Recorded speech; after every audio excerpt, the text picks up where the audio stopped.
சந்தோஷம். 30 லட்சம் ரூபாய் செலவு பண்ணி கல்யாணம் முடிச்சாராம், 20,000 ரூபாய் செலவு பண்ணி ஹனிமூன் கூட்டிட்டு போக முடியாது. என்னையா லாஜிக் இது? வேலையை விட்டேன், நிஜமா சொல்றேன், குழந்தைக்காக நான் வேலையை விட்டுட்டேன், ட்ரீட்மெண்ட் பார்ப்போன்ட்டு. அப்புறமும் ஒரு 2 இயர்ஸ்க்கு அப்புறம் நின்னது கொஞ்சம் போயிடுச்சு. நான் ஸ்டெப்ஸ் ஏறி இறங்குறேன் அப்படின்னு சொல்லிட்டு போயிடுச்சு. ஸோ நான் பயங்கர டிப்ரெஷன் ஆயிட்டேன். உடனே அதுக்கப்புறம் சரி வீடியோ போடுன்னு இவர் பெர்மிஷன் கொடுத்தாரா, வீடியோ போட ஆரம்பிச்சேன். அப்புறமா என்ன பேச ஆரம்பிச்சிட்டாங்க தெரியுமா, இப்படி புருஷனும் பொண்டாட்டி சேர்ந்து வீடியோ போட்டுட்டு இருக்காங்க, குழந்தை பெத்துக்கிற வழியை பார்க்க மாட்டாங்க. நிஜமா சொல்றோம், பாக்குறோம், குழந்தை நின்னா எங்களுக்கு ரொம்ப சந்தோஷம். குழந்தை நிக்கணும், நிப்பா, அந்த சூழ்நிலை திடீர்னு வரும்போது காப்பாட்டாது. அப்ப ஏறக்கூடாது, எது நடக்கும் இப்பதான் நான் வீடியோலயே சொல்றேன், இந்த மாதிரி எனக்கு அபார்ட் ஆச்சு அப்படி சொல்லிட்டு. அது கூட நாங்க யார்ட்டும் இது எங்களுக்கு ரொம்ப பெரிய ஒரு வலி. சொந்தத்துக்கு யாருக்கும் தெரியாது, அக்கா யாரும் தெரியாது, எத்தனை நின்னுக்கு எத்தனை பேருக்கு சும்மா நாங்க ஆரம்பிச்சுக்கிட்டே இருப்போம். நம்ம ஃபீல் பண்ணுவோம், பெரியவங்களும் நமக்காக அழுவாங்க. அது எதுக்கு நின்றுச்சுன்னு சொன்னா அவங்க சந்தோஷப்படுவாங்க. எப்ப கடவுள் எங்களுக்கு கொடுக்குறாரோ நாங்க அப்ப ஏத்துக்கிறோம். இப்ப எங்களுக்கு குழந்தைங்க இருக்கு, எங்க அக்கா பிள்ளைங்க எல்லாம் இருக்கு, எங்க சித்தி பையன் இருக்கான். சோ அவங்களும் எங்களுக்கு குழந்தைங்க தானே, நாங்க அப்படிதான் நினைக்கிறோம். அதனால வீடியோ போடுறாங்க குழந்தை பெத்துக்கல அப்படின்னு யாரையுமே தப்பா பேசாதீங்க. நான் வேலை போயிட்டு இருந்த போவும் குழந்தை பெத்துக்கோன்னு சொன்னாங்க, நான் அந்த வேலையும் விட்டுட்டேன். இப்ப வீடியோ போடும் போதும் அதே தான் சொல்றாங்க. அதெல்லாம் காரணம் கிடையாதுங்க. எல்லா கோயிலுக்கும் எந்த கோயில் போக சொன்னாலும் நாங்க அந்த கோயிலுக்கு போயிடுவோம். எல்லா வருஷம் குழந்தை வரும் போவோம். ஆனா என்ன சந்தர்ப்ப சூழ்நிலை அது இதாயிருது. அதுக்கு நாங்க பண்ணாத ட்ரீட்மெண்ட்டும் கிடையாது, போகாத கோவிலும் கிடையாது.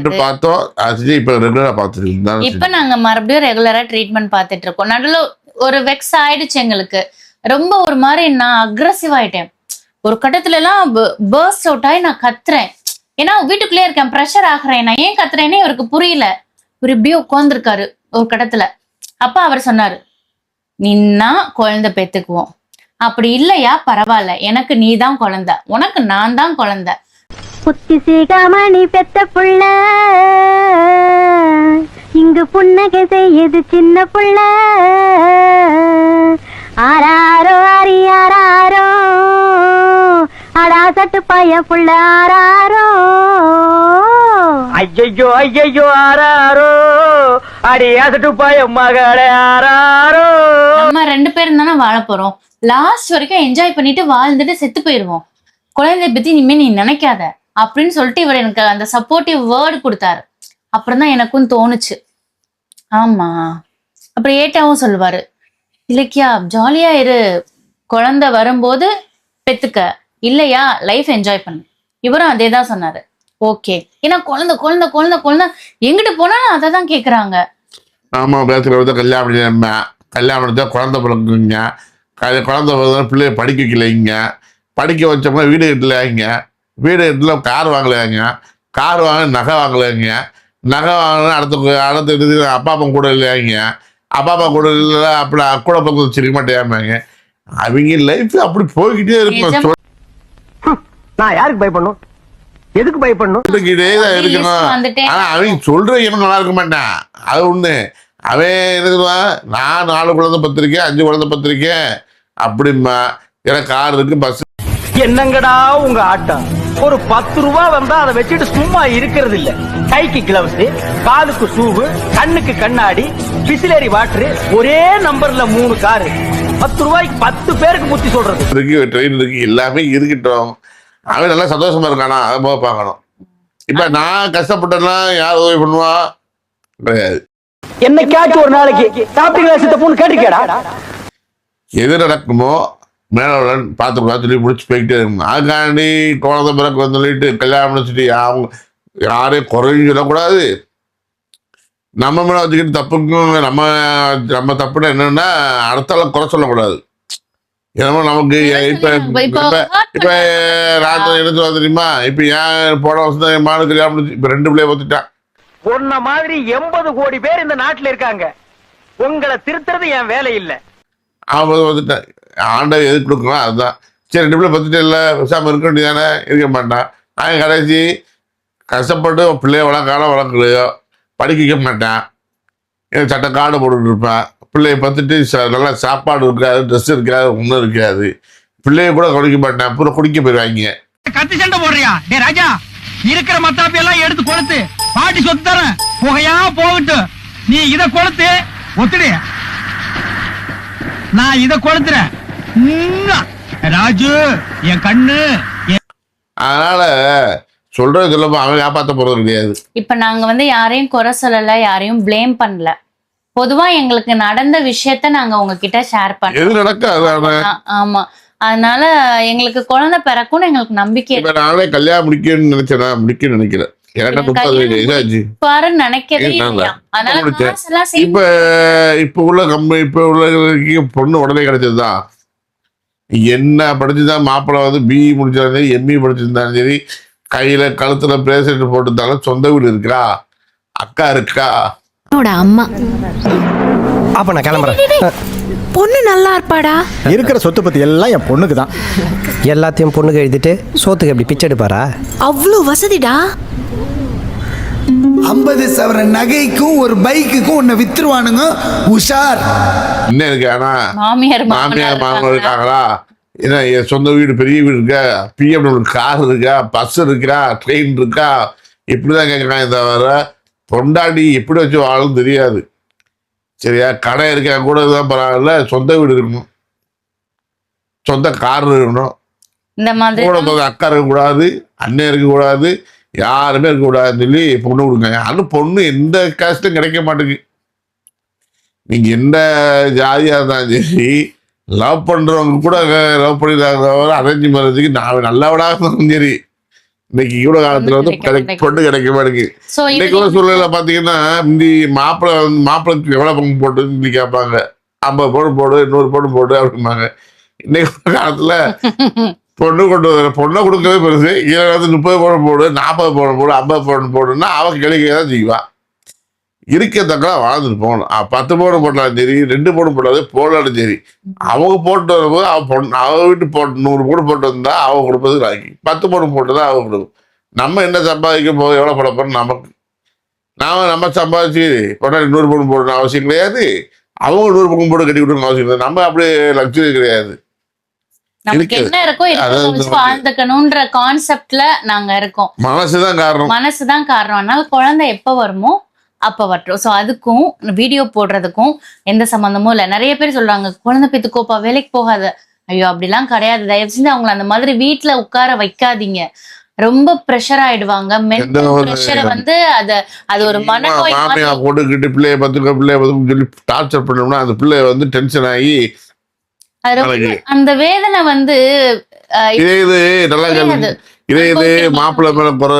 மாமியாருக்கானா மருமலை வந்து ஏன் குழந்தை பத்திரலாம் மருமலை தான் குறை சொல்லுவாங்க எல்லாரும். ஆமா, ஏன் மகமேல குறை சொல்ல வேண்டியதானே? சொல்ல மாட்டாங்க. யாரா இருந்தாலும் தப்பு தான் ஒத்துக்கணும். இப்ப நான் ஓப்பனா சொன்ன ட்ரீட்மெண்ட் போனேன், எல்லாம் செஞ்சோம். உடனே கூப்பிட்டா உடனே வந்தேன். அவங்க டாக்டர் என்ன சொன்னாங்க? ஆமா, எனக்கு இவர்கிட்ட உண்மையிலேயே எனக்கு இவர்கிட்ட பிடிச்ச விஷயம் என்ன தெரியுமா? நாங்க டாக்டர்கிட்ட போயிருக்கோம் ஃபர்ஸ்ட் டைம். இவர் வருவாரோ வரமாட்டாரோ அப்படிலாம் நினைச்சேன். ஃபர்ஸ்ட் வந்து டாக்டர் கிட்ட போயிருந்தோடனே ஸ்பெர்ம் டெஸ்ட் எடுக்கணும்னு சொன்னாங்க. நாங்க வர சொன்னாங்க. ஏன்னா ஃபர்ஸ்ட் என்னைய ஸ்கேன் பண்ணாங்க, என்னோட ரிப்போர்ட் கொடுத்துட்டாங்க. அப்ப இவருக்கும் ரிப்போர்ட் வேணும்ல. அப்ப இவர் வருவாரா, இவரை நம்ம கூப்பிடலாமான்ற ஒரு தயக்கம் இருந்துச்சு. இவர் நினைச்சா நான் வந்துடுவேன்னு. ஆனா டாக்டர் சொன்னாங்க, உங்க ஹஸ்பண்ட் வருவாங்களான்னு கேட்டாங்க. வருவாங்கன்னு கூட எனக்கு டாக்டர் உண்மையில வருவாங்களா அப்படின்னு கேட்டாங்க. ஏன் டாக்டர் அப்படின்னு, நீ கூப்பிட்டு பாருங்க, வராங்களா பாருங்க அப்படின்னா. இல்ல டாக்டர் எதுக்குன்னு கேட்கீங்க? 100க்கு 99%, 100% வச்சுக்கோங்களேன், 99.9% எந்த ஜென்ஸும் ஹாஸ்பிட்டல் வரமாட்டாங்க, டக்குன்னு வரமாட்டாங்களா. அப்ப வருவாரான்னு டவுட்டா கேட்டோன்னே எனக்கு இன்னும் கொஞ்சம் பயமாயிடுச்சு. அப்புறம் இவர்கிட்ட கேட்டா வா போவோம்னு சொல்லிட்டாரு. அன்னைக்கு நான் இல்ல, இங்க போனா மறுநாள் வந்து நாளைக்கு காலை இன்னைக்கு போட்டு வர முடியாது. அதுக்கப்புறம் நீங்க வந்துட்டீங்க. ஆமா, டாக்டர் சொன்னாங்க இன்னைக்கு வர முடியாது மேடம், அவர் ஒர்க் இருக்கு, நாளைக்கு சொல்லுங்க எத்தனை மணிக்கு வரணும்னு சொல்லிட்டு போனேன். அப்பா சொன்னாங்க, எந்த டாக்டர் சொன்னாங்க, எந்த டாக்டரும் எந்த ஒரு ஜென்ஸும் உடனே வரமாட்டாங்க, ஒரு வாரமோ ஒரு மாசமோ, அப்போ அவர் மேலே குறை இருக்கும் அப்படி சொல்லி தப்பா நினைப்பாங்க, அப்படிதான் யாரும் வரமாட்டாங்க அப்படி சொல்லி இவட சொன்னது. அப்புறம் நான் சொன்னேன், யாரு மேல குறை இருக்கு, உண்மைதானே, என் மேல தப்பு தானே, உன் மேல தப்பு தானே, நாளைக்கு யாரு என்ன குறை சொல்லிட்டு போட்டோம், அது தப்பே கிடையாது. First என்ன இருக்குன்னு நம்ம தெரிஞ்சுக்கிறதுக்காக அக்காண்டி நான் வந்து இப்ப நான் என் மாமியார் கொடுமை போய் இவ்வளவு கொடுமைப்படுத்த முடியுமா? முடியாது. இருங்க, நான் சொல்லி முடிச்சுக்கிறேன். நான் சரின்னு சொல்லிட்டு போறோம். ஸ்பெர்ம் டெஸ்ட் எடுத்தாச்சு, ரிசல்ட் வருது. ஈவினிங் வர சொல்லியிருக்காங்க 6:30க்கு. போனோடனே டாக்டர் சொல்றாங்க, பிரதர் உங்களுக்கு எல்லாமே நல்லா இருக்கு அப்படி சொன்னோடனே இவர் சொல்றாரு, டாக்டர் எதுவா இருந்தாலும் எங்களுக்குள்ள ஓப்பனாவே சொல்லிடுங்க, நாங்க 2 பேரும் ஃப்ரெண்ட்ஸ் மாதிரி தான், அதனால எனக்கு ஏதாவது இருந்துச்சுன்னா நீங்க சொல்லிடுங்கன்னு வெளிப்படையே அவர் கேட்கிறாரு. அதுக்கு டாக்டர் சொன்னாரு, பிரதர் உண்மையிலே சொல்றேன், உங்களுக்கு எந்த இதுவுமே கிடையாது, எல்லாமே சூப்பரா இருக்கு, கவுண்ட்லாம் நல்லா இருக்கு, ஸோ இயற்கையாவே நீங்க வந்து குழந்தை பெற்றுக்கலாம் அப்படின்னு சொல்லி எங்களுக்கு சொன்னாங்க. ஸோ அப்ப இவர் வந்து வாலண்டரியா வந்து அதை கேட்டுக்கிட்டாரு. ஸோ அப்ப நான் நினைச்சேன், சே நமக்கு பிளஸ்டா ஹஸ்பண்ட் தான் கிடைச்சிருக்கு. ஏன்னா நிறைய பேர் வீட்டுல அது புரிஞ்சுக்கிற தன்மைலாம் கிடையாது. டைரக்டா லேடிய வந்து ஒரு பொம்பளை பிள்ளைய தான் வந்து குறை சொல்லுவாங்க. ஆனா இவர் வந்து சப்போஸ் நம்ம கிட்ட இருந்தாலும் நம்ம அதை ரெக்டிஃபை பண்ணிக்கணும்னு அவர் நினைச்சாரு. டாக்டர்கிட்ட திருப்பி கேட்டார், டாக்டர் அதெல்லாம் உங்களுக்கு எதுவுமே கிடையாது பிரதர், நீங்க ஜென்ரலாவே இயற்கையாவே குழந்தை பெற்றுக்கலாம் அப்படின்னு. அப்புறம் மறுபடியும் நாங்க வேற ஹாஸ்பிட்டல் போய் வேற மறுபடியும் கொடுத்து நாங்க பாத்துட்டோம். 5 டாக்டர் ஒண்ணுமே பாத்துட்டோம். எல்லாருமே ஒரே மாதிரி ரிப்போர்ட் சொன்னதுக்கு அப்புறம் தான் இவரு சாட்டிஸ்ஃபை ஆனாரு. என்னோட ரிப்போர்ட்டுமே அந்த மாதிரி தான். மாடி ஏறி இறங்கக்கூடாது, அது அந்த பிரெக்னன்ட் ஆனது சிச்சுவேஷன் வந்துச்சு. அது இந்த மேல ஏற இறங்க டிராவல் பண்ண கேர்ஃபுல்லா தான் நான் இருந்தேன். அந்த டைம்ல அவ்வளவா ஏறி இறங்கினாலே அந்த டைம்ல நான் ரொம்ப இவரெல்லாம் யாரும் பாத்துக்கிட்டாரு. நான் கீழே கூட வரல, நிஜமா சொன்னேன். அந்த பக்கத்து வீட்டு பொண்ணு வந்து எங்களுக்கு அவ்வளவு ஹெல்ப் பண்ணா. காலையில சாயந்தரம் வாசல் குட்டி கோலம் போட்டுரும். நான் சொல்லவே மாட்டேன், நான் இறங்கியே போனாலும் நான் ட்ரீட்மெண்ட் எடுக்கிறேன்னு தெரியும்ல. ஸோ அதனால அக்கா இறங்கி கீழே வந்தாலும் மேலே என்னை அனுப்பிச்சுட்டுருவா, அக்கா நீங்க போங்கக்கா, நான் இருக்கிற வரைக்கும் நான் உங்களுக்கு வாசல் கூட்டிக்கிறேன்க்கா. நானும் அதுக்கு எவ்வளவு தேங்க்ஸ் சொன்னாலும் எனக்கு பத்தவே பத்தாது. வருஷக்கணக்கா போட்டா அந்த பிள்ளை. நிஜமா சொல்றேன், அந்த பிள்ளை நல்லா இருக்கணும், கடவுள் அந்த பிள்ளை நல்லா வச்சிருக்கணும், வருஷக்கணக்கு போட்டா. அதே மாதிரிதான் இப்ப இன்னொரு அக்காவும் ஹெல்ப் பண்றாங்க, எனக்கு பக்கத்து வீட்டு அக்கா. ஸோ இந்த மாதிரிலாம் ஒரு குடும்பமா அமைகிறது வந்து ரொம்ப பெரிய ஹெல்ப்ஃபுல். அதனால தயவு செஞ்சு ப்ளீஸ் புரிஞ்சுக்கோங்க, நாங்க வேலை பார்க்கறது இது வந்து நாங்க வீடியோ பண்றோம் அப்படின்றது எங்களோட வேலையா நினைச்சு நாங்க பாக்குறோம். ஸோ இதை நிப்பாட்டு, அதனாலதான் குழந்தை பிறக்கல அப்படின்ற கான்செப்ட் வந்து எங்களை பொறுத்த வரைக்கும் தப்பு அப்படின்னு நாங்க நினைக்கிறோம். இல்லப்பா அடுத்த கல்யாணத்துக்கு வரேன். கல்யாணம் முடிச்சுட்டு ஸ்கூலுக்கு போகணும். 10 நாள் லீவ் போட்டு தரா, 10 நாள் எங்கேயோ ஓடி போயிட்டீங்க போட்டு. இங்கதான் இருந்தீங்க 10 நாளும் சும்மா தான் இருந்தோம். என்னைய ஹனிமூனுக்குலாம் இவர் கூட்டிட்டே போல. 10 நாளுமே நான் சும்மா வீட்டுல இருக்கேன். ஒரு 3 இருக்கும்போது ஹனிமூன். ஒருத்தி ஒருவனை நினைத்து விட்டால் அந்த உறவுக்கு பெயர் என்ன? அதனாலதான் கூட்டு போல. இப்படி பேசிதான் இப்படி உட்கார வச்சிருக்காரு. என்னைய ஹனிமூனே அவர் கூட்டிட்டு தள்ளி உட்காந்துக்கோ. டேய், இந்த ஆக்ட் குடுக்குற வேலையெல்லாம் என்கிட்ட வச்சுக்காதடா. நீ யாருன்னு எனக்கு தெரியும், நான் யாருன்னு உனக்கு தெரியும். ஹனிமூனே கூட்டிட்டு போல. ஹனிமூனுக்கு ஆசை 10 நாள் லீவ் வேற நான் போட்டேன். ஆனா 20 லட்சம் செலவு பண்ணி ஒரு கல்யாணத்தை முடிச்சிருக்கேன். 20 லட்சம் ரூபாய் செலவு பண்ணி கல்யாணம் முடிச்சாராம். 20,000 ரூபாய் செலவு பண்ணி ஹனிமூன் கூட்டிட்டு போக முடியாது. என்னையா லாஜிக் இது? சரி சொல்லிட்டு கல்யாணம் முடிச்சு சாப்பாடு வைக்க கேஸ் கிடையாது வீட்டுல, எலக்ட்ரிக் ஸ்டவ், கிடையாது, இண்டக்ஷன் ஸ்டவ்ல எவ்வளவு சமைக்க முடியும் யோசிச்சு பாருங்க. டக்குன்னு ஒரே இடத்துல 2 வைக்க முடியாது. தமிழ்நாட்டுல பொருள் பூரா வாங்கிட்டோம் சமைக்கிறதுக்கு. அது வாங்க, இதை வாங்க, அதை வாங்க. எல்லாத்தையும் வாங்கி பொறுப்பா. ஆக்சுவலி எங்க டீச்சர்ஸ் வந்து சொன்னாங்க, நான் இங்க நடக்கிறது போய் சொல்வேனா, நேத்து என்ன பண்ணீங்க அப்படி கேட்பாங்க. நான் சொன்னேன், இந்த மாதிரி கிராசரி ஐட்டம் எல்லாம் வாங்க போனோம், வாங்க போயிட்டு அப்புறம் அதுக்கெல்லாம் டப்பா அப்படி கேட்டாங்க, அதுவும் வாங்கிட்டு வந்துட்டோம், அவரே வச்சு கொடுத்துட்டாரு. அதுக்கு ஒரு மேம் வந்து ஒரு வார்த்தை சொன்னாங்க, இப்போ வரைக்கும் அது என் மனசுல பதிஞ்சிருச்சு. சுமதி அந்த மிஸ்ஸோட பேரு. அவங்க சொன்னாங்க, இலக்கியா உனக்கு வீட்டுக்கார் வந்து வீட்டுக்காராவும் இருக்காரு, அம்மாவாவும் இருக்காரு சொன்னாங்க. எதுக்கு அந்த வார்த்தையை என்கிட்ட சொன்னாங்கன்னு எனக்கு தெரியல, பட் அவங்க சொன்னாங்க. ஏன்னா எந்த திங்ஸ் வாங்கிட்டு வந்தாலும் கிச்சன்ல அந்த டப்பாவை எடுத்து அதுல இவரே கொட்டி வச்சிருவாரு. நான் கொட்ட மாட்டேன். எப்படி நான் கொட்ட மாட்டேன், அதான் உண்மை. வாங்கிட்டு வந்து வச்சிருப்போம், நாளைக்கு கொட்டி வச்சுக்கலாம் நான் நினைப்பேன். இவரை வாங்கிட்டு வந்தோடனே கொட்டி வச்சிருவாரு. எனக்கு கிச்சன் பாத்தீங்கன்னா எந்த பொருள் இந்த உடைச்ச பாக்கெட் இருந்தாலும் சரி, அது வேஸ்ட் ஆகுது, ஒரு டப்பால அப்பப்போ கொட்டிடுது. அப்பப்ப டப்பால போட்டுருவாரு. சோ அதுக்கு அந்த மேம் அந்த வார்த்தையே சொன்னாங்க, உனக்கு வீட்டுக்கார் மட்டும் கிடைக்கல இல்லைக்கா, அம்மாவும் சேர்த்து கிடைச்சிருக்கு அப்படி சொன்னாங்க. காலையில எத்தனை மணிக்கு எந்திரிப்பேன்? குளிக்கிறதுக்கு சுடுதண்ணி ரெடி பண்ணி வச்சுட்டு சுட சுட காஃபியோட என்ன எத்தனை மணிக்கு கூப்பிடுறீங்களோ அத்தனை மணிக்கு நான் எந்திரிச்சிடுறேன். அம்மா எடுத்துக்கிட்டாரு. இன்னைக்குதான் இதே நான் அவர்கிட்ட சொல்றேன் 6 வருஷம் கழிச்சு. இது நான் உங்கள்ட்ட சொன்னதே இல்ல. வேணா நம்ம துட்டு போட்டு வாங்குறது. அப்ப பாத்தீங்கன்னா 5000 10,000 வாங்கி போட்டேன். இப்ப நான் 50 ரூபாய் கூட வாங்கி போட மாட்டேன். இதை உண்மை. ஏன் சொல்லுங்க? அப்ப தெரியல எங்களுக்கு எவ்வளவு. ஏன்னா இவரும் புதுசு நானும் புதுசு. என்ன வாங்கணும் ஒண்ணுமே தெரியல. 5 கிலோ அரிசி வச்சுட்டாங்க. 5 கிலோ அரிசி வாங்குவோம் 1.5 மாசத்துக்கு மேல ஆகும். ஆமா, இவர் ஒரு டம்ளர் தாங்க நான் போடுவேன், அதுவே ஜாஸ்தி. அத 3/4 டம்ளர் நானே சாப்பிட்டுருவேன். 1/4 டம்ளர் தான் இவர் சாப்பிடுவாரு. ஆனாலும்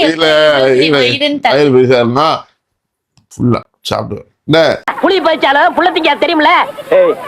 புலிக்கு பசிக்கும் போது அது கிட்ட போயிருக்கியா? இல்ல. போயிருந்தா மகனே தெரியும். புலி பசிச்சாலும் புல்ல திங்காதுங்கிறது எங்களுக்கும் தெரியும். ரெண்டாவது பாத்தீங்கன்னா காலையில 4 மணிக்கு எழுந்திரிமா தோசை இருப்பாங்க. காலையில 4 மணிக்கு எழுந்திரிச்சு நான் சொல்லுவேன் 6 மணிக்கு கோலம் போட்டுருந்தோம், எல்லாமே செஞ்சிருமா இதை பழக்கம் அப்படின்னு சொல்லிக்கிட்டு இருப்பேன். இதை நினைச்சா நான் வெண்ணித்தில குளிக்க மாட்டேன், வெண்ணித்தில தான் குளிப்பேன். நான் பேரி வரைக்கும் வாங்கி 7000 ரூபாய்க்கு வாங்கி மாட்டினேன். கார்த்திகை மாதம் குளிர். நான் சொன்னேன் குளிர்தான் ஹீட்டர் போட முடியுமா சொன்னேன். அதுக்கு எடுத்து பார்த்தேன் இது செட் ஆகுறது சொல்லிட்டு ஹீட்டர் போடக்கூடாது ஒரு ரூல்ஸை போட்டேன். ஹீட்டர் வாங்கி வச்சுட்டாரு லூஸ் மாதிரி. ஹீட்டர் போட்டு குளிக்காதன்னு சொல்றாரு. 3 மாசம் டெரர் பீஸ் இருந்தது. எவ்வளவு டெரரா இருந்தாரு தெரியுமா? ஏங்க நாங்கள பார்த்தா தாண்டா காமெடியா இருப்பேன், கிட்டத்துல பார்த்தா டெரரா இருப்பேன்டா. டெரரா 3 மாசம் இல்ல 7 மாசம். என் வாழ்க்கையில மறக்க முடியாத அந்த தருணங்கள். மாமியார் கொடுமைய கூட அனுபவிச்சிடலாம். இவரை பார்த்தா எனக்கு பிடிக்கவே பிடிக்காது. இந்த ஆளுக்கு போய் என்ன இப்படி கல்யாணம் பண்ணி வச்சுட்டீங்களே. அதெல்லாம் பார்த்தாலே அடிக்கணும் போல இருக்குன்ற. ஆனா நம்பியா பார்த்தாலே அடிக்கணும் போல இருக்கு. பார்த்தாலே எப்பறம் ஒருத்தனை பார்த்தா அடிக்கணும் போல தோணும். பாரு 3 சட்னி அரைக்கணும் அப்படின்னு சொல்லிட்டு 3 சட்னி கேக்குறாரு. காலையில தின்றது 2 தோசை, திங்கிறது 2 தோசை, ஆனா 3 சட்னி வேணுமா? இதெல்லாம் எவ்வளவு பெரிய கொடுமை. அதுவும் இல்லாம மத்தியானத்துக்கு ரைஸ் இருக்கணும், சோறு இருக்கணும், குழம்பு இருக்கணும், காய் இருக்கணும். சரின்னு ஸ்கூலுக்கு போயிட்டு வருவேன். காலையில் 4 மணிக்கு எந்திரிப்பேன். இண்டக்ஷன் ஸ்டவ் யோசிச்சு பாருங்க என் நிலைமைய. 3 சட்னியும் வதக்கி வதக்கி அரைக்கணும். அட்ட டைம்ல 3 வைக்க முடியுமா? ஒவ்வொன்னா வதக்கணும். கடுப்பாகும் எனக்கு. அது மட்டும் இல்ல, காலங்காத்தால 4 மணிக்கெல்லாம் கோலம் போட்டிருக்கணும்னு சொல்வாரு.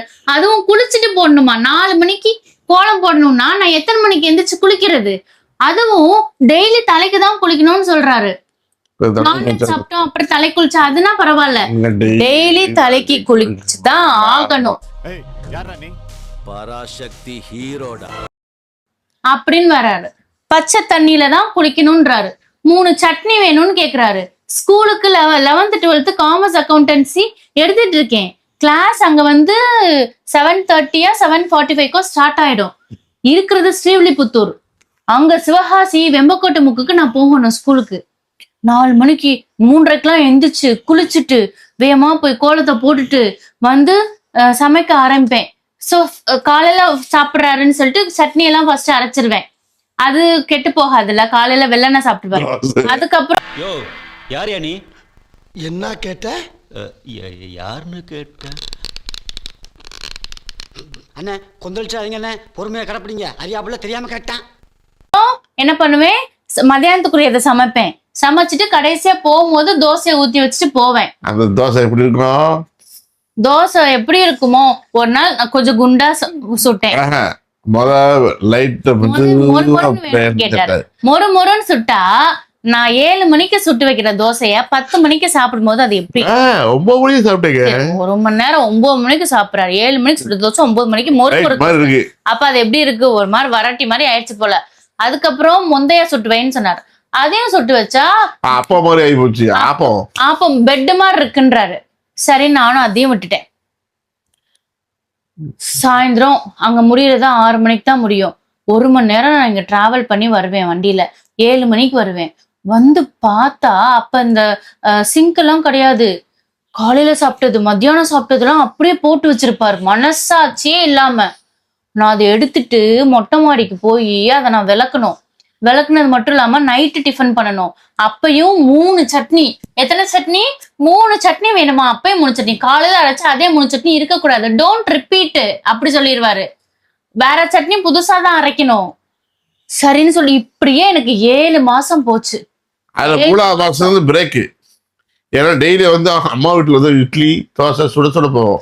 7:30 மணிக்கு அப்பா கொண்டு போய் அப்படியே மங்களுக்கு அப்படியே டிஃபன் பாக்ஸ்ல கீழே அடுக்கி மேல அம்மா அப்பா விரிசுவாங்க. அடுத்து மதியம் 1:30 மணி ஆச்சுன்னா 3 அடுக்கு கையில் ஒரு 1:30 செஞ்சேன் இங்க வாங்க அப்படி போன சாப்பாடெல்லாம் கொடுத்து விடக்கூடாது. இங்க என்ன என்ன என்ன என்ன அண்ணே இவன் வேண்டாம்னு. எதுக்கு? இவன் நம்ம வீட்டுக்கு வேண்டவே வேண்டாம். இவனை உள்ள நுழைய விட்ட நம்ம பல பேரை இழக்க வேண்டியிருக்கு. ஜாக்கிரதை. உளறாதடா. உளறனா என்ன சமையல் பண்றேன் அந்த சமையல் தான் கொண்டு போனேன். அங்க போய் தின்றுக்கிறா ஸ்டூடெண்ட்டும் இவங்களும் வாயில வைக்க முடியல. நிஜமா நான் சொல்றேன், சீரியஸ்லி நான் சொல்றேன்.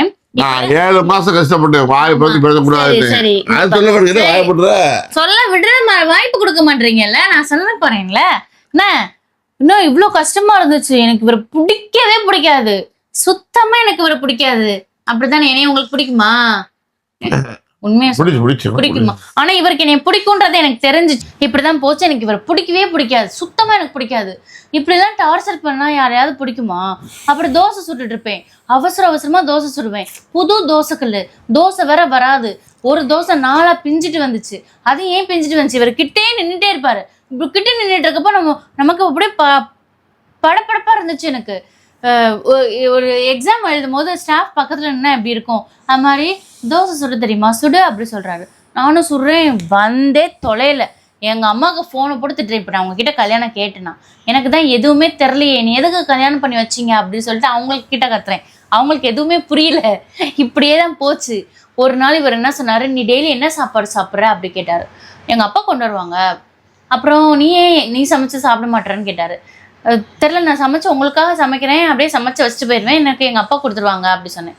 இனி அங்கே வாங்கக்கூடாதுன்னு சொன்னார். ஏன் அப்படின்னு கேட்டேன். நான் சாப்பிட்றத நீயும் சாப்பிடுன்னு சொன்னார். ரொம்ப பொலைட்டாக சொன்னார்.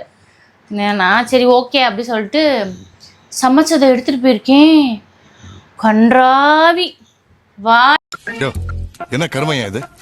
கர்மம் இல்லைங்க, குர்மா. வாயிலே வைக்க முடியல, நிஜமாவே வாயிலே வைக்க முடியல. அவ்வளோ மோசமாக சமைச்சிருக்கேன். ஐயோ, என் ஸ்டூடெண்ட்லாம் சாப்பிட்டு பார்த்துட்டு மிஸ் உண்மையிலே ஒரு பாவம் மிஸ் அப்படி சொன்னோன்னே எனக்கு ரொம்ப கஷ்டமாயிடுச்சு. இது வாயை திறந்தா சொல்லலாம்ல. அதாவது மற்றதெல்லாம் நல்லா சமைச்சிருந்திருக்கேன், இந்த குழம்பு காய் வந்து நல்லா சமைக்கல, எனக்கு சமைக்க தெரில. குழம்பு சோறு யாரோட பொங்கல் நல்லா தான் இருக்கும். குழம்பு தெரியுமா? இல்ல சட்னி அதெல்லாம் நல்லா இருந்துச்சு, இதுதான் நல்லா இல்லை. குழம்பும் காயும் நல்லாவே இல்லை. எனக்கு சுச்சோ, இந்த மனுஷனை போய் இப்படி பாடப்படுத்திருக்கோமே, அதனால அப்படி சொல்லியிருக்காரு போல. அப்புறம் தான் எனக்கு புரிஞ்சிச்சு. அப்புறம் தான் கேட்டா பட்டாணிய ஊற வச்சு சமைக்கணுமா. அதே எனக்கு தெரியாது. நானும் விசில் 20 விசில் 25 விசில் விடுறேன், வெந்தே தொலைல. அப்புறம் சரி சூட்லயே வச்சுட்டு போவோம், வெந்துரும் அப்படின்னு சொல்லிட்டு போயிட்டேன். இவரும் என்ன பண்ணிருக்காரு, பாதி வெந்திருக்கும் அப்படின்னு சொல்லி சாப்பிட்டுட்டு இருந்திருக்காரு. பார்த்தா எதுவுமே வேகலை போல. அது என்கிட்ட சொன்னாதானே தெரியும். நைட்டு முழுக்க வயிறு படத்துக்கு 6:30 மணிக்கு போயிட்டேன். அங்க போய் பார்த்தீங்கன்னா பிள்ளை வந்து எப்படி நரசிங்க உட்காந்துருக்குமோ அது மாதிரி இப்படி உட்காந்து இப்படி உருண்டுக்கிட்டு இருக்கேன். வயிறு தாங்கவே முடியல. நானும் சவனப்பு எல்லாம் முடிச்சு பார்த்தேன், ஒன்றும் செட் ஆகலை. கடைசி பார்த்தீங்கன்னா பட்டாணி வேக வைக்காம வச்சுட்டா. இனிமேல் பட்டாணியே வாழ்க்கையில வீட்டுல இன்னைக்கு வரைக்கும் பட்டாணியே சமைக்க மாட்டேன் சொல்லிடுவாரு. பட்டாணி நோ இனிமே. அதனால நான் பட்டாணியே வைக்கல. 6 வருஷம் ஆச்சு. பட்டாணி கிடையாது, சட்னி கிடையாது. அதே மாதிரி சட்னி கிடையாது. சும்மா சொல்றேன். அதே மாதிரி வீட்டுல வந்து அதை வை இதுன்னு கேட்கவே மாட்டேன். இருக்கு இன்ன வரைக்கும் திண்டு போயிருவேன். அதே உப்பு இருக்கோ உரப்பு இருக்கோ கேட்க. இதை முடிச்சுக்கிறேன், அவங்களுக்கு அது புரியாது. இங்க பாருங்க, அதனால அந்த வேகல. அப்ப இவளுக்கு வந்து ஃபர்ஸ்ட் இவ சாப்பிட மாட்டான்னு என்னை சாப்பிட வைக்கிறதுக்காண்டி தான் இவர் பண்ணிருக்காரு. ஆனா இப்ப சமையல் எப்படி பண்றேன், அப்படி பண்றேன், சூப்பரா பண்றேன். ஸோ அதுக்கப்புறம் நான் கத்துக்க ஆரம்பிச்சேன். அப்ப இப்பெல்லாம் கேட்பேன் நான். இப்பெல்லாம் என்ன வச்சா சாப்பிடு, தோசைக்கு தயிர் ஊத்தி கூட சாப்பிட்டு போயிருவாரு, ஊர்ல இருக்கா சாப்பிட்டு போயிருவாரு. அப்ப நான் கேட்டேன், அப்போ கல்யாணம் ஆகி 7 மாசம் எதுக்கு அப்படி பண்ணீங்கன்னா, ஆரம்பத்திலேயே உன்னைய லூஸா விட்டேனா, நீ நல்லா சொகுசா இருந்துருவ, இன்னும் உனக்கு சமைக்க தெரியாம தான் இருந்திருக்கும். ஸோ உன்னைய வந்து சமைக்க வைக்கணுன்றதுக்காக தான் நான் அப்படி. அது எவ்வளவு பெரிய குடும்பம் தெரியுமா. 7 மாசம் விட்டுட்டேன். ஏன்னா 7 மாசம் ஆரம்பத்தில் வச்சுக்கோங்க. இந்த ஏசி வாங்கி 2 வருஷம் ஆச்சு. கல்யாணம் முடிக்கப்போ ஏசி வாங்கினேன். ஏசி மாட்டல, வாஷிங் மிஷின் வாங்கினேன், வாஷிங் மிஷின் மாட்டல, எதுவுமே வாங்கவே மாட்டல. எல்லாமே நீ வேலை பாரு. சோ அப்படிதான் இவர் இன்னைக்கு வசதி இருக்கும், நாளைக்கு வசதி வாய்ப்பு எப்படின்னு சொல்ல முடியாது. அதனால ஆரம்பத்திலேயே கஷ்டத்தை என்னது சொன்னேன். அதனால ஏசி மாட்டல, கட்டில கூட படுக்க மாட்டேன். தரையில தான் படுப்பாரு. கட்டில் இருக்கும், மெத்த இருக்கும், ஆனா நாங்க படுக்க மாட்டோம். எங்க என்னையும் படுக்க விடல, தரையில தான் படுத்தோம் நாங்க. தரையில 2 வருஷம் கட்டில், நோ கட்டில். அதனால 7 வருஷம் 7 மாசம் கஷ்டப்படு. அப்பதான் எல்லாமே. அதுக்கப்புறம் கொரோனா வந்துச்சு, நானும் வீட்டுல இருந்தேனா, அதுக்கப்புறம் தான் நாங்க ஃப்ரெண்ட்ஸாவே ஆனோம். அப்ப ஆன ஃப்ரெண்ட்ஸ் தான் இப்போ வரைக்கும் பெஸ்ட் ஃப்ரெண்ட்ஸா இருக்கும். கொரோனா பீரியட் வந்து எங்களுக்கு அவ்வளோ ஹெல்ப்ஃபுல்லா இருந்துச்சு. எனக்கு என்ன பிடிக்கும் பிடிக்காதுன்னு அப்பதான் இவர் தெரிஞ்சுக்கிட்டாரு, அவருக்கு என்ன பிடிக்கும் பிடிக்காதுன்னு அப்பதான் நானும் தெரிஞ்சுக்கிட்டேன். இப்போ வரைக்கும் நாங்க ஃப்ரெண்ட்ஸா தான் இருக்கோம். இல்லப்பா, நாங்க பெஸ்ட் ஃப்ரெண்ட்ஸ். நிஜமாவே சொல்வேன், எனக்கு ஃப்ரெண்ட் யாருன்னு கேட்டா டக்குன்னு அவர் தான் சொல்வேன். ஏன்னா அந்த அளவுக்கு இப்போ நாங்க ஃப்ரெண்ட்ஸா இருக்கோம். அதுதான் இப்போ சொல்ல வந்தது. அந்த 7 மாசம் வந்து எதுக்காக வந்து இனி அப்படி ட்ரெயின் பண்ணாருன்னா, வீட்டு வேலைன்னா என்னன்னு எனக்கு தெரியணுமா. அதுக்கு ஆரம்பத்துல இப்படியா டெரர் பீஸா இருப்பாருன்னு நினைச்சேன். அதுக்கப்புறம் பாத்தீங்கன்னா செம்ம ஜாலிங்க. இவர் கூட இருந்தா நமக்கு வயிறு வலிக்க சிரிச்சுக்கிட்டே இருக்கலாம், வாயெல்லாம் வலிக்கும் சிரிச்சு சிரிச்சு. அந்த அளவுக்கு காமெடி பண்ணுவாரு, நம்மளை ஹாப்பியா வச்சிருப்பாரு. என்ன டென்ஷனா இருந்தாலும் நம்ம கிட்ட காமிக்க மாட்டாரு. அது எனக்கு தெரியாது, என்கிட்ட காமிக்க மாட்டாரு. எப்பயுமே சொல்வாரு, பிசினஸ் இதா வெளியே விட்டுட்டு உள்ள வந்துருவாரு. ரொம்ப ஆனா இவர் டென்ஷனா இருக்காருன்னா உருண்டா இருப்பாரு. அந்நேரம் எந்த வாக்குவாதத்துக்கும் வரமாட்டாரு. நான் என்ன இது பண்ணாலும் அமைதியா போயிடுவாரு. சாப்பிட்டேன்னா 90% நான் படுத்து உறங்கிடுவேன். அதனால நான் என்ன தினமா கத்துனேன் அப்படின்னா, நான் ஏன் கத்துனேன்பா, அவ்வளோதான் சாப்பாடு. முந்தின நாள் சண்டை போட்டு படுத்திருப்போம், காலையில பார்த்தா எப்பயும் போல பேசுவாரு. ஏன்னா அது நேத்தோட முடிஞ்சு போச்சான். அதனால இவர்கிட்ட இருந்து நல்ல குட் ஹேபிட்ஸ் நான் பழகியிருக்கேன். நேத்தோட வழியில் சொன்ன மாதிரி அது போன மாசம், இந்த மாசம், அது நேத்து, இது இன்னைக்கு. அதனால அந்த இதை கேர் பண்ணவே கூடாது. அதனால எங்க 2 பேருக்குள்ள எஸ் ஃப்ரெண்ட்ஸா இருக்கறனால தான் எங்க 2 பேருக்குள்ள ஒளிவு மறைவே கிடையாது. 500 சட்டை கிழிச்சிடாத. அப்படிதான் ஒளிவு மறைவே கிடையாது. கண்டிப்பா. அப்படியே போனோம், அப்படியே ஓடிக்கிட்டே போய் கடைசி எல்லாமே பொருள் பூரா வாங்கி கையில் எடுத்து. இப்போ சுத்தா ஊர் கிடையாது, எல்லா ஊரும் சுற்றிட்டா. வெள்ளாடுலேருந்து உள்நாடு வரைய. ஆமா, எல்லாமே சுத்திட்டோம். அதே மாதிரி உங்க அம்மா வீட்டு போவாத, உங்க அப்பா வீட்டு போவாத சொன்னவே பண்ணேன். போறியா 10 நாள் போறியா, 1 மாதம் கூட போ, 1 வருஷம் கூட போ. இப்போ திடீர்னு காலையில் எங்கள் அம்மா வீட்டு போகணும்பா, இப்போதான் போறியா, இன்னோடு கிளம்பலையா. அதே மாதிரி இந்த பொருளை கொண்டு போ, அந்த உனக்கு என்ன பிடிச்சிருக்கோ நீ எடுத்துட்டு போ. என் வீட்டு எந்த பொருள் கிடையாது. பாச இறக்கி வந்து 50 ரூபாய் வாங்குவோம். பொய் சொல்றாரு. எது வேணா நீ எடுத்துட்டு போன்னு சொல்வாரு. நான் ப்ராமிஸா அதுதான் உண்மை. அங்க எதுவும் எடுத்துட்டு போக மாட்டேன். நான் எடுத்துட்டு போக மாட்டேன். அங்க இருந்து எதுவும் வாங்கிட்டு வராது. அங்க இருந்து வாங்கிட்டு வருவேன். இங்க இருந்து எடுத்துட்டு போக மாட்டேன். அது பஸ். அதே மாதிரி எதுக்குனாலும் சரி ஒரே வாங்கி வராது. எனக்கு இருந்தாலும் வாங்கி கொடுத்துருவாரு. பட் இவருக்கு இது வரைக்கும் ஒண்ணுமே வாங்கிக்கல. கல்யாணம் 6 வருஷத்துல எனக்கு நிறைய வாங்கி கொடுத்துட்டாரு. என்னோட சம்பாத்தியத்துல ஏதாவது இவருக்கு வாங்கி கொடுக்கணும்னு ஆசை. வாங்கி கொடுத்துருக்கேன், சின்னதா வாங்கி கொடுத்துருக்கேன். பட் கொஞ்சம் பெருசா வாங்கி கொடுக்கணும்னு ஆசை. அந்த டைமண்ட் ஸ்டெட் ஒன்று வாங்கி கொடுத்தேன். அப்ப 2 மோதிரம் வாங்கி கொடுத்தேன். கோல்டுல 2 ரிங் வாங்கி கொடுத்தேன். 2 செருப்பு, 2 பேண்ட். அப்பப்ப ஷர்ட் பேண்ட் தான் அதிகமா வாங்கி கொடுத்துருக்கேன். பட் இவருக்கு நான் நிறைய பண்ணணும். ஏன்னா என்னைய வந்து இவர் அப்பா ஸ்தானத்துல பாத்துக்கிறாரு. அதே மாதிரி பிறந்தநாளுக்கு வாங்கி கொடுத்தேன். எல்லாமே எனக்கு வாங்கி கொடுத்தேன். நிறைய வாங்கி கொடுத்துட்டேன். ஆமா, அது நாங்க தனி விலாகா போடுறேன். Birthday, first birthday. உண்மையிலே எனக்கு அப்பதான் எனக்கு தோணுச்சு, இவரு இந்த மனுஷனுக்கு நம்மள இவ்வளவு பிடிக்குமா அப்படி தோணுச்சு எனக்கு. உண்மையிலேயே நான் இவர் மேல அன்பு வச்சிருக்கிறத விட இவர் தான் என் மேல அதிகமா அன்பு வச்சிருக்காரு. ஆமா, வருஷம் வாங்கி கொடுத்துருவேன். ஆனா எனக்கு வருஷத்துக்கு ஒண்ணுமே வாங்கி கொடுக்கறது 2வது. ஒருத்தவங்க நம்ம கிட்ட நடந்துக்கிற முறையில தெரிஞ்சிடும் நம்ம மேல அவங்க எவ்வளோ பாசம் வச்சிருக்காங்க அப்படின்றது. நான் நிறைய டைம்ஸ் நான் ஃபீல் பண்ணியிருக்கேன். நான் எப்பெல்லாம் ரொம்ப உடஞ்சு போறேனோ அந்த டைம்லலாம் இவர் அவ்வளோ எனக்கு எனர்ஜெட்டிக் வர மாதிரி பேசுவார். நல்லவர். கடவுளுக்கு தான் நன்றி சொல்லணும். 3 பேத்துக்கு நன்றி. எங்க அம்மாக்கு, சேச்சி ஏட்டாக்கு, எங்க அன்னிக்கு. இவங்கெல்லாம் தான் இவர் நல்ல கிளவி அங்க இருக்கு சாதினு. அது வெரி வெரி டேஞ்சரஸ். நல்லவங்க அந்த அம்மா. எங்களுக்கு எதுனாலும் செஞ்சிருவாங்க. ரொம்ப நல்ல உள்ளங்கள் வந்து அது உண்மைதான். சேச்சி ஃபேமிலி, எங்கள் அம்மா, எங்கள் அண்ணின்றது தாய் மாமா பொண்ணு, இவங்க 3 பேரும் தான் சொன்னாங்க ரொம்ப நல்லவன், எவ்வளவு அடிச்சாலும் தாங்குவான் அப்படி சொன்னாங்க. அவங்க 3 பேரும் சொன்னது அந்த சாந்திய மாட்ட நீங்க பழகிட்டீங்களேன் அந்த அம்மாட்ட காசை பத்தி பேசிட்டே நீங்க 100 ரூபாய்க்கு. ஆமா தம்பி நீங்க இப்படி பண்ணும், தம்பி நீங்க அப்படி பண்ணுங்க, தம்பி நீ இப்படி பண்ணுங்க அப்படி சொல்லி அட்வைஸ். 100 ரூபாய்க்கு 2 பொருள் வாங்கினா அந்த மம்மி 100 ரூபாய்க்கு 100 பொருள் வாங்கிடும். ஆமா கிரேட் மொமெண்ட். அவங்க கிட்ட இருந்து நம்ம கத்துக்கலாம், நல்ல விஷயங்கள் நிறைய கத்துக்கலாம். ஆமா, சிக்கனம் எப்படி சிக்கனமா இருக்கணும், எப்படி சேமிக்கணும், எப்படி சிக்கனம் சிக்கனம் தேவை. சாந்தியம்மா சிக்கனம் இப்படிக்கு தேவை. நல்ல எப்படி என்ன ஐடியானாலும் நாங்க கேட்போம், தம்பி நீங்க இப்படி பண்ணுங்க அப்படி சொல்லுவாங்க, அது கரெக்டாவும் இருக்கும். ஆமா நம்ம சிக்கனமாக அம்மா. சரி காய்ஸ், இவ்வளோ நேரம் இந்த வீடியோவை நான் உங்களுக்கு பிரித்து தான் போடணும்னு பிளான் பண்ணியிருக்கேன். அதே மாதிரி பிரித்து ஸ்ப்ளிட் அவுட் பண்ணி போடுறேன். இவ்வளோ லென்த்தை வந்து நீங்களும் பார்க்க மாட்டீங்க, உங்களுக்கு போர் அடிச்சிடும். ஏன்னா அப்பப்போ சேடாக வேற பேசணும் நாங்கள். ஸோ இவ்வளோ எங்களுக்கு சப்போர்ட் பண்ணதுக்கு ரொம்ப தேங்க்ஸ், ரொம்ப தேங்க்ஸ், நிஜமாவே ரொம்ப தேங்க்ஸ். நெக்ஸ்ட் வீடியோவில் பார்க்கலாமா? பாய். பாய்.